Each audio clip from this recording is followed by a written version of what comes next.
Hello, everybody. So, uh, just starting this live stream here. So, I got a few different things to talk about today, and of course, any good questions that come by. My dog's in my lap right here. So, if you see me kind of like looking down or petting something, that's what's going on. I love this girl. Anyway, all right. So, the one thing I always have people asking me is, what's going on with my foot? Hi, Layla. What's going on with my foot? How's my foot? Am I going to be back at Swift? When am I going back? Just all kinds of things like that. So, oh, she wants to go. So, here's the quick answer to that. Hey, Jeff. So, I had to go to the doctor this past Monday. No, Tuesday. I got to him Tuesday. So yesterday. I'm losing track of days a little bit. This week is last week and this week has been a little stressful. But anyway, so I went to the doctor and well, I have to go to another doctor. And surgery might be needed, might be required. At this point, really don't know. Won't know until I'm not really sure when, but I have to go see another doctor and I'll find out if surgery is required or not. I'm hoping it's not. Physical therapy has been working a lot, but like easiest way for me to try to explain what's going on, this is being my foot ankle joint and then this is being the bottom part of my leg.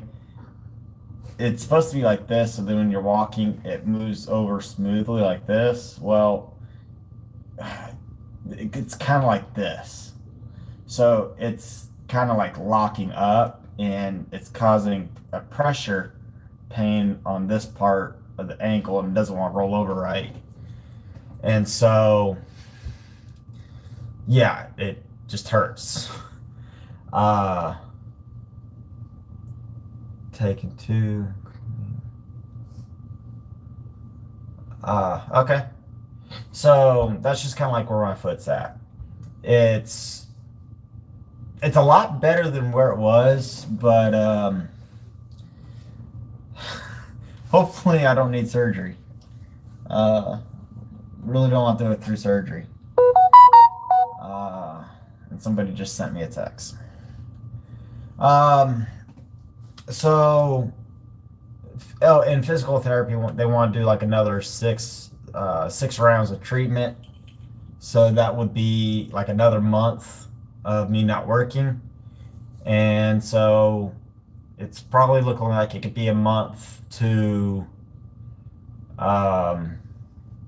maybe longer. Hopefully not, because sitting around this house is seriously tiring. I don't like it. I want to get back out. I want to get back to work.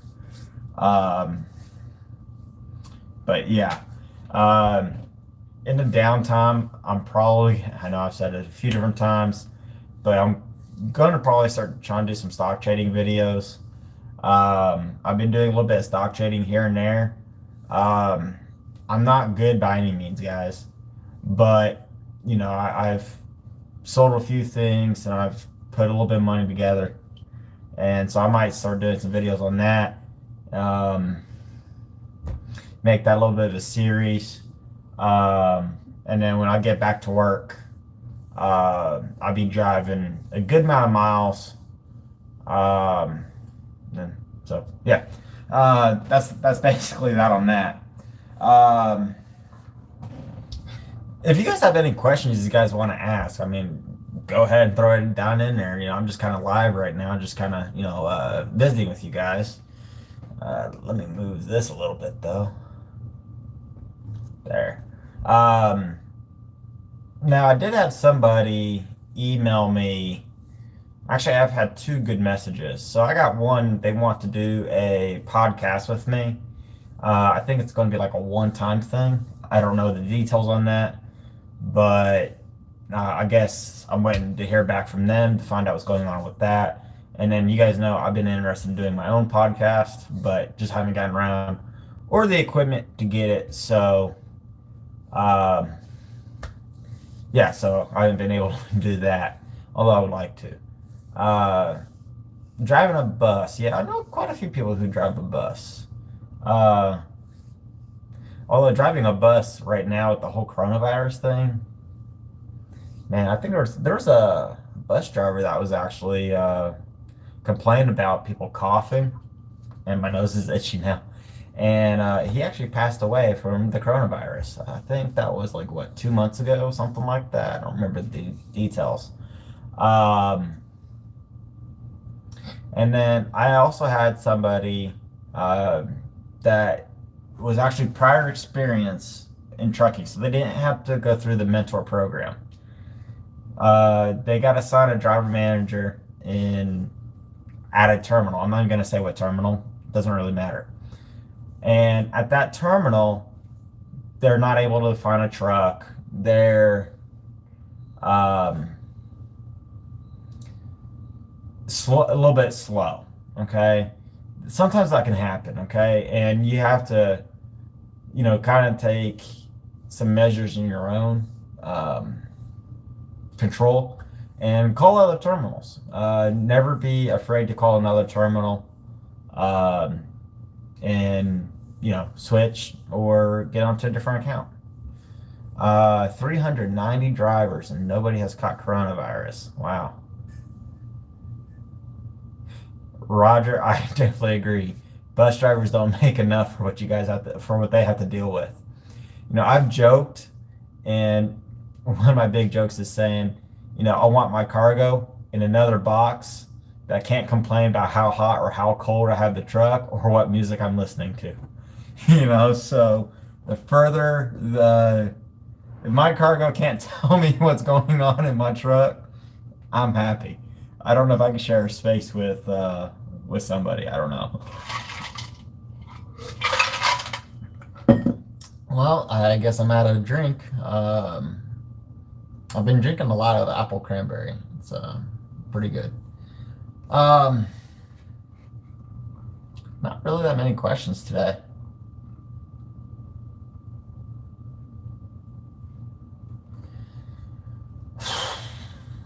Sorry. I've had a lot on my mind lately.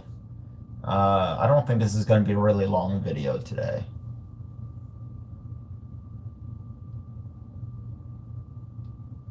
Yeah, bus driving is definitely a local job. Um, how's it going? I just had some life changes happen recently.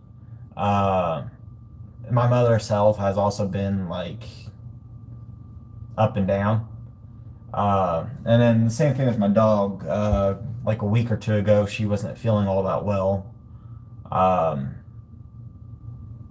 but she's doing all right now. So, yeah. Uh, just a few different life things have been going on. Um, well, Steve, definitely keep us updated, or let me know how's it going with your mentor. Hopefully, you get a good one. I have a great video on signs of a good mentor, signs of a bad mentor. So definitely a good watch. But know that every mentor trains differently. But as long as your mentor is teaching you.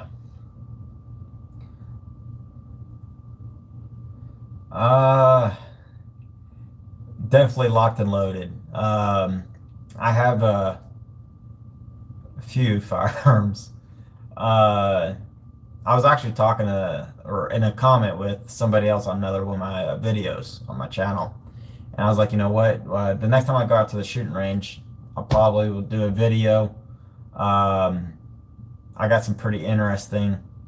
Actually, I'll just tell you guys. I have a M9. Then I have a 12 gauge shotgun. I think it's a Maverick. I forget. I got it cheap. And then I have AR-10, AR-15, Remington 700 and 308. And then I also have a Mosin Nagant. I got a few. So you need to lose. Jeff, that's hilarious. By getting a divorce. That's funny.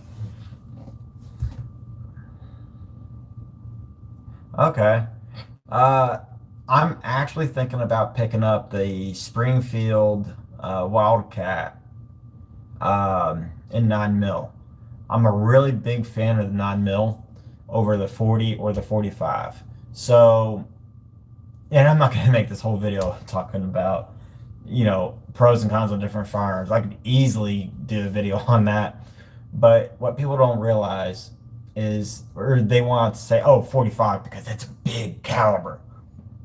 It's really not that big of a deal. Okay. Between the 9, and I'll just say 45. Okay. With the 9mm, you're getting less mass, but you're getting more velocity. Okay. Then with the 45, you're getting more mass, but you're getting less velocity. Okay. So it's either 1 + 2 = 3 or 2 + 1 = 3. It's still 3. With a handgun caliber, with the velocities that you can achieve with the 9, 40, or 45, shot placement is actually what's the most critical thing. Okay. So shot placement is super crucial with a handgun caliber. So that's why I really like the 9 mil. Okay, 9 mil with quality ammunition. I have 15 + 1 rounds in most 9 mil, handguns. Okay, where with a 45 full size frame, I might have 8. 15, 8, 15. You got more. So I'll go with the 9 mil. Now, it's velocity that you actually really want. So if you wanted something that was going to be really good, I think it's the 5.6, 5.7. It's a pistol that actually shoots a necked cartridge, designed quite similar to F&L makes it. I don't know why I can't think of that round offhand. I actually would love to own one of those, but they're expensive and the ammunition is not exactly really easy to reload. But you get really high velocities. The mass is not high, but it doesn't need to. It's actually the velocity that's actually going to do you very well. But you don't want like the mass of a 22 either. Okay, so it's a bit of a trade-off. Yeah, the 5.7, FN 5.7. Thank you. That's what I was thinking of. And I use the Hornady Critical Defense in my carry as well. Great ammunition. But the 5.7 from that FN, build a handgun around, you get really nice velocities out of that. And it's like, I think the grain is very similar to like a 5.56. So it's a little bit slower than a full-on rifle because you got a shorter barrel, but you got a lot more velocity behind it than you do with like a 9 mil 40 or 45. So in that benefit, it's good for downrange. But I've seen some people say all different things about the 5.7. But I would love to get behind one and check it out a little bit sometime. But I guess we could actually go from talking about this to actually talking about the keeping yourself safe out there on the road. Yeah, I've seen the new Ruger that they came out with the 5.7. And I was actually watching, I forgot what YouTuber, but he compared the two. But anyway, I would love to get behind the 5.7 in general and just get to check it out. But the security with everything that we got going on with the riots and trucks and all this crazy stuff, okay? there's some great pictures where you can see how you could take the seatbelt, tie it around the door, and then click it in to keep the passenger side door closed. Not a bad idea. You can't carry pepper spray, but you can carry wasp spray. It's not a weapon. You bought it for wasps. Now, if somebody's climbing into your truck, defend yourself, okay? Zip tie your airlines, okay? If somebody pulls your airline, you're a sitting duck. So, I mean, zip tie your airlines. It will slow them down. But honestly, if they're trying to rob the truck, if in some circumstances, I will say, in some circumstances, it probably be best to walk away. Because, I mean, like that one guy, he got chased down and pulled out of the truck, and beaten. I mean, it's kind of crazy. No, I haven't really been doing any ham radio stuff lately. Like I was saying, I've had a lot of life things pop up. How you would zip tie the airlines? Okay, so this is for my SIM cards for my cameras and whatnot, and we'll say this is the glad hand. Okay, so when you take the one and you put it in like this, and it clips in, there's not going to be a thumb sticking up like a thumbs up. All right, but it kind of clicks in like this. So what you do is you'll zip tie around this joint right here, and then that way it will stay in place. Okay, and then yeah, you could use the metal clamps, but personally I would just use the zip ties. You don't have to sit there with a screwdriver and try to loosen them up. You just take some cable cutters, cut them, move on the way, right? And just replace the zip ties all the time. So that way you're not sitting there and trying to like cable, metal clamp thing, okay? But that's what I would do. And then say worst case scenario.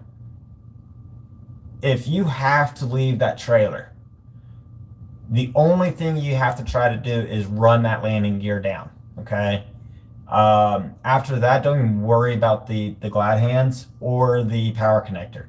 Drive away, okay?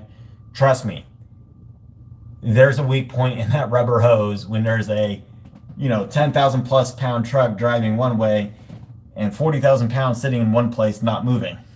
Rubber hose, a weak point will be found and it will break. So, if you have to leave the trailer in a hurry, to get to safety, the other thing you could do is if your landing gear is down a little bit, raised up a little bit, where you might be able to get out from underneath it by just dumping your airbags, then you might be able to just hit your fifth wheel switch, drop your airbags, and run. But I don't exactly recommend driving around with your landing gear that high or that low. It's easy for you to bottom out, but if kind of like if you're going to get on the highway and just stay on the highway, it might not be terrible to do that. The best bet, honestly, you're a driver and you're responsible for your own safety. So keep an eye on the news. Keep an eye on Facebook. I find that Facebook, a lot of people, will report ongoing situations. So if you're going to be driving through a major town, it might be best to pull over, take a look at Google Maps, see if there's anything going on in the news for that area. And if there is, get with your driver manager or whoever you need to and drive around it. Okay, for your safety, for the safety of the protesters, and for safety of the load, okay? And I could pretty much say with guarantee mind you, I don't work in the office, so I can't guarantee anything with Swift. But, Swift would pay, I would believe that Swift would pay for the extra miles to drive around a city where there's severe rioting going on, so that you don't have to drive through that city, through that riot situation where your safety, the safety of the vehicle, and the safety of the load could be in jeopardy. Okay. So, and if you can't drive around the city, okay, say you absolutely had to go through it, your best bet could still be getting parked and just waiting until the dead of night or early super morning when they're all asleep. Just play it safe, guys. If you're going to be going through a major city, plan around it. Try to drive around it. Try to get through that city during early morning or super late at night when there could be a lot less people. And really monitor the situation. And like Bob said, have a CB, a citizen band radio in your truck. Channel 19 is the channel you're going to want. And ask, truckers that are coming from other directions, or, just ask, for, hey, what's the situation? Definitely in the not late at night. Why are you saying that? I would think that, if you went, well, I say late at night, I'm actually saying like 0200 to, like 0600, so late night, early morning, something like that. I mean, I don't know. I've never really went to a riot, so I don't know what time they just decide to go home. Thankfully, I haven't had to drive through one yet. My foot kind of prevented me from having to deal with all this, thankfully. I could just imagine, especially working for Walmart, we have to go to the areas where the riots were. And one of my friends that's actually driving for the Walmart account, he got stuck in one of the riots for hours. And they were trying to get into the trailer, but he had the trailer locked up. Thankfully, no one tried to get inside the actual truck. They just basically walked around the truck kind of thing, just went on their own way. And basically, that's all I know.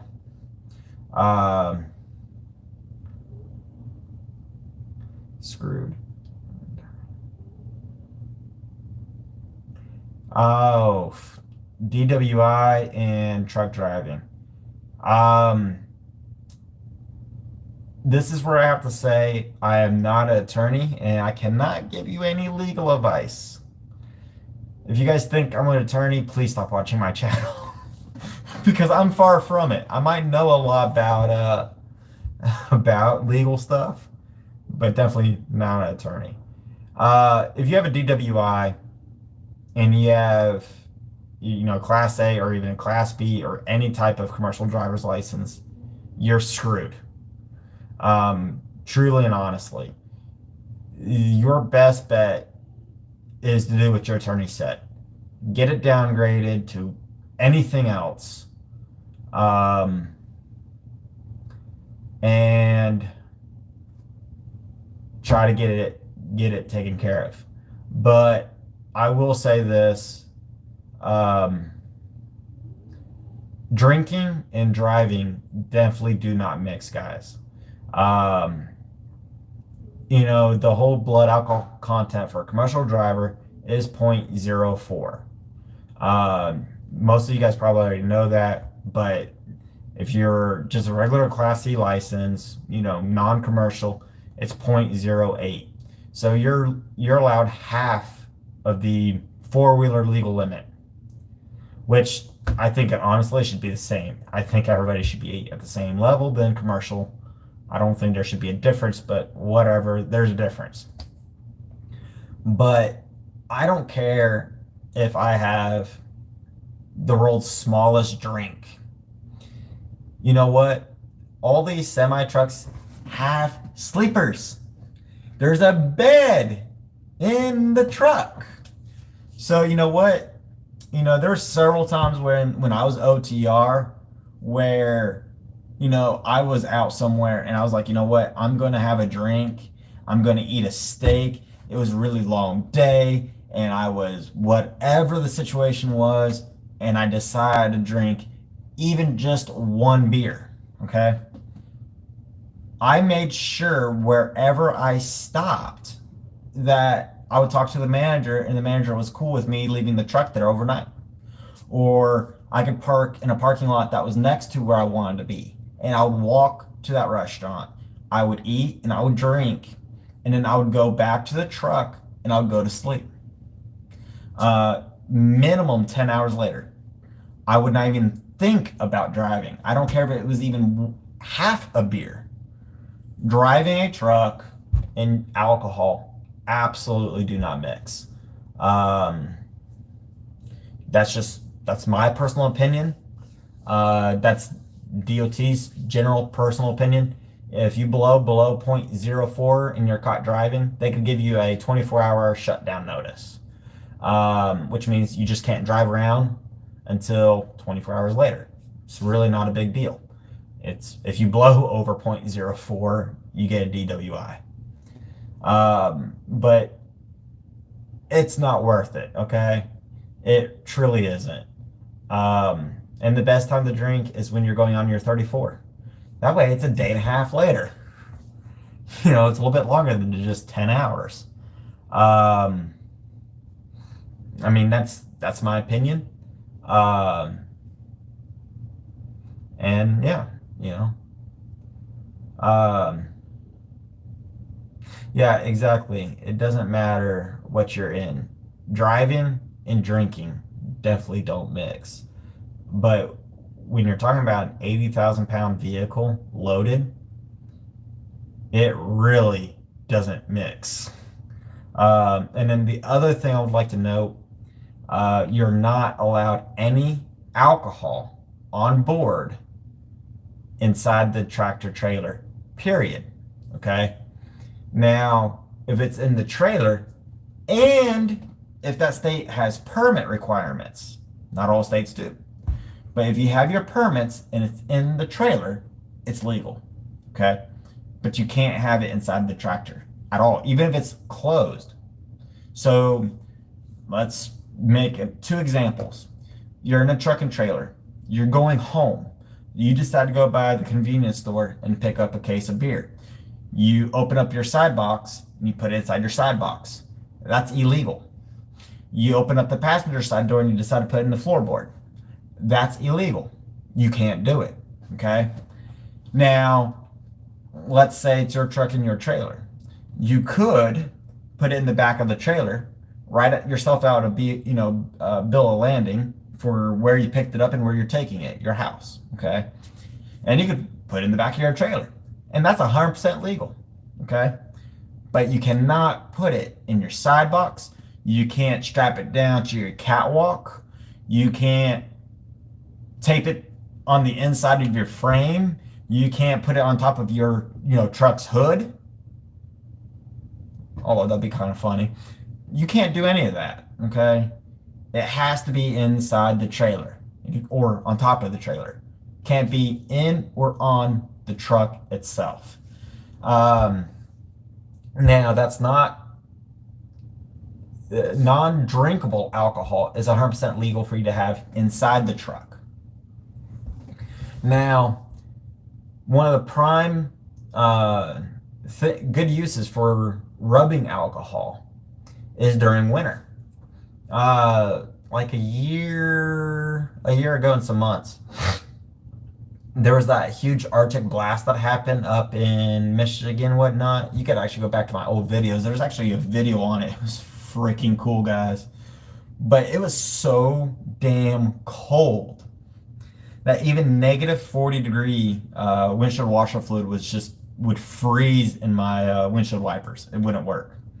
So I had to have it all drained, and in my windshield washer fluid bottle, it was just solid rubbing alcohol.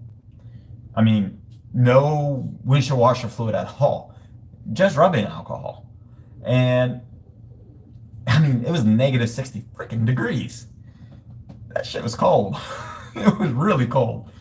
But in the video, you can see me spraying it on my windshield, and the windshield wipers are going, right? And then the windshield wiper blades stop, and as the alcohol starts to evaporate, and the super cold air on the super cold windshield, you see it turn to ice. It like flashes over into ice crystals, and then you slowly see the ice crystals evaporate away. It was the freakiest, coolest freaking thing I ever saw.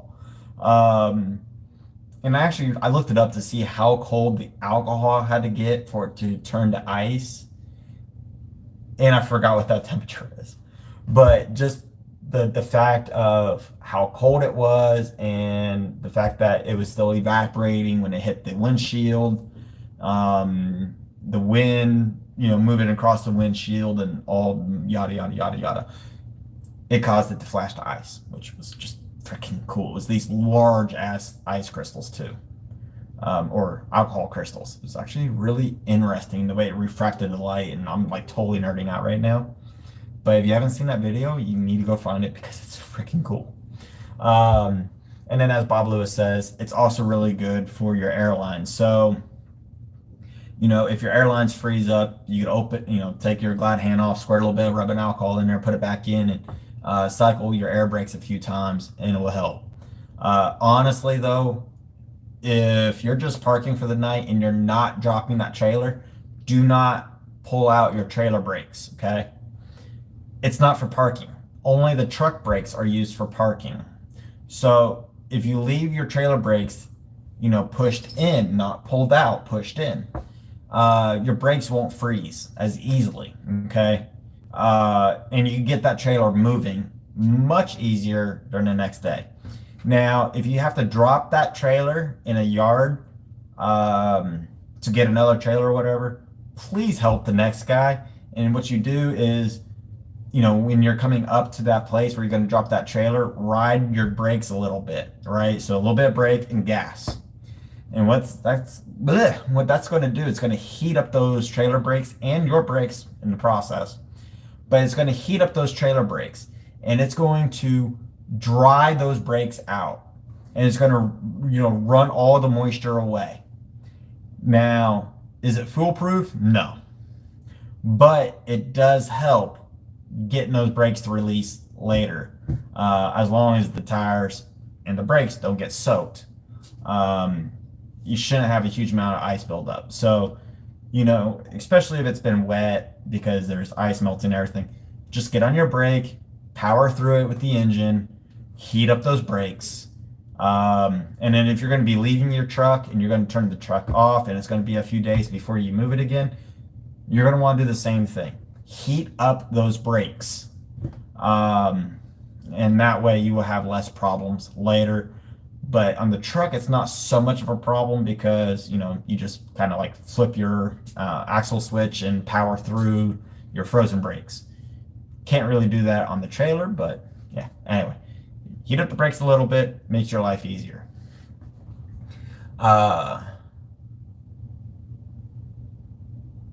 If you have a court-appointed attorney, do research, talk to that attorney, and buddy, I wish you luck. But that can really screw you up. I'm not driving right now. My foot is still pretty jacked.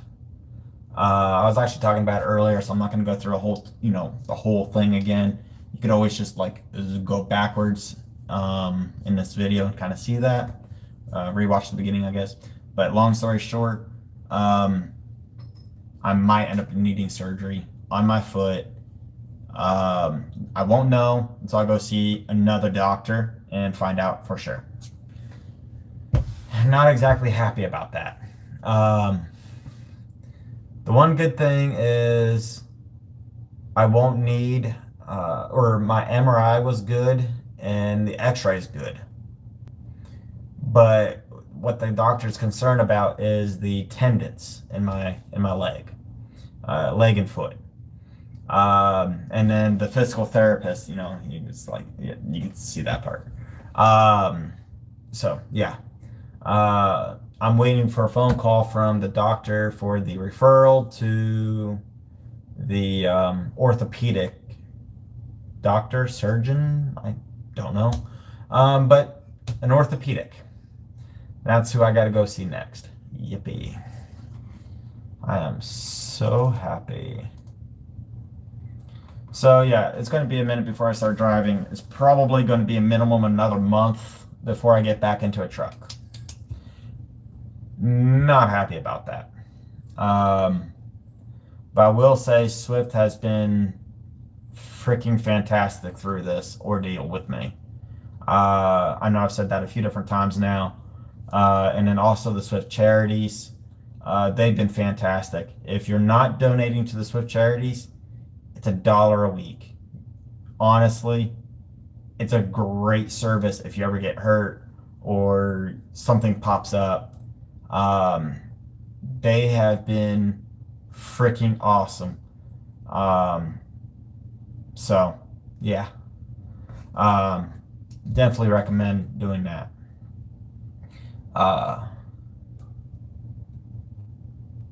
Well, you could always take a break there, Andy, but you could always go back on the road later. I mean, that's always up to you. Oh, wait, I think you were we actually talked about that. And going back, Andy, you were like, some drivers don't have CBs. That is true, but honestly, you can go buy a CB radio. CB radio will save you. Between weather, riots, where the police officer might be, super useful. Get a CB. They're not expensive. You can even get a little handheld one. So, yeah. The age that somebody can ride in the truck, with every company, it's different. And I totally don't remember what it is for Swift. So I think it's like 6. You have to be 6 years old or older, or is it 8? Something like that with parental consent. I don't remember. I don't have any kids, so that was kind of like part of the orientation or wherever I heard that. I just kind of like bloop, went right over that because I don't have any kids. And most of my nieces and nephews are over that age, except 3 of them. But they're little things. So they're not going to go on a truck. And frankly, I don't think my siblings could be away from their child for any real length of time before they go crazy. You know how parents are with their kids. So, sorry, I don't know the answer for you on that one, but you can message Veronica. She'll know that one. Veronica's information is in the description if you're looking to get hired on by Swift. You can just shoot her an email, or you could also shoot me an email at stephan.harz@gmail.com, and I'll answer your questions, or Veronica will get back to you and answer those questions for you. If you want to call back. Roger, that's actually, if you can't go a week to 2 weeks without drinking any alcohol, truck driving probably is not going to be for you. I went almost 8 months without drinking, not even one drink. Maybe not quite that long. But I went several months without drinking, period. Just didn't. Now, I know some drivers, every week on their 34, they'll eat a steak, drink a beer, especially if you live at home or you're working a local account and you're at the house. But if you can't control your urge to drink, you're not going to have a good career in truck driving, and it's not going to be very safe. Safety is a number one.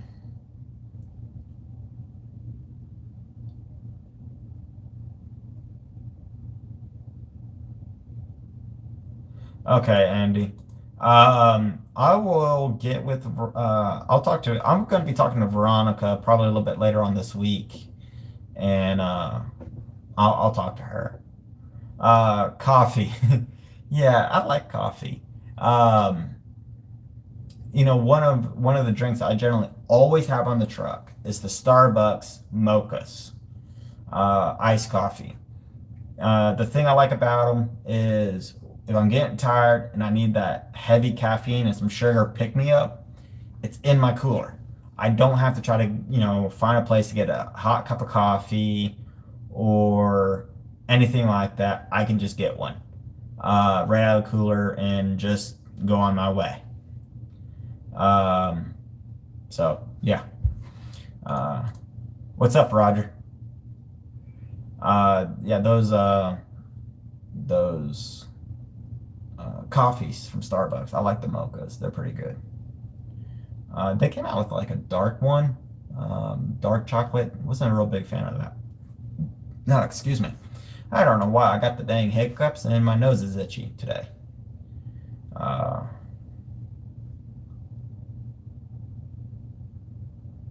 yeah, the cold weather does suck. But you know what? Um, next, coming up into fall, I'll probably be talking about winter stuff again. Just kind of like talking about the alcohol, kind of like went right into that. Uh, that's about the only time you really kind of want the alcohol in your truck. I guess other than for hand sanitizing, which in today's day and time, that's pretty important. Um, although I went to Walmart today. Get this. There was both toilet paper and hand sanitizer. Both of them in stock. I didn't buy any toilet paper. I did pick up 2 bottles of hand sanitizer. Um, that way, if and when I go back to the truck, I'll have plenty of hand sanitizer for the truck. All right, Bob, have a good one. I think I generally do live videos that last for about an hour. So I don't know how much longer I'm going to be here unless there's some really awesome questions coming in. Uh, okay, that's interesting, Andy. She's a recruiter, but I'll see what I can find out and I'll get back to you. No harm, no foul, right? Uh, I'll see kind of what's going on there. Hell, when I first started this one, I was kind of like all over the place, didn't really know what to say or think. Um, but I think we actually added some pretty cool convos on this one. I don't know if I'm gonna keep this one live or not. I might delete after a day or two, kind of see what happens. I really want to try to get a setup for like podcasting where I could actually have people call in, show my computer screen. Um, I've had some really funny comments I would love to share, but I mean, just trying to like piece them in and all that, especially if I'm doing a live show, it's just really not doable. Um, and kind of just do like a podcast type thing. I think that'd be really freaking cool. Um, just not exactly cheap to get all that going. Anyway,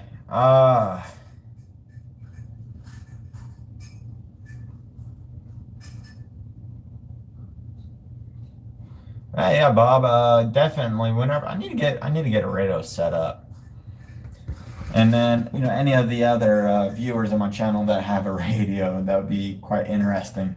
But take it easy, Bob. Have a good one. Keep the dirty side down.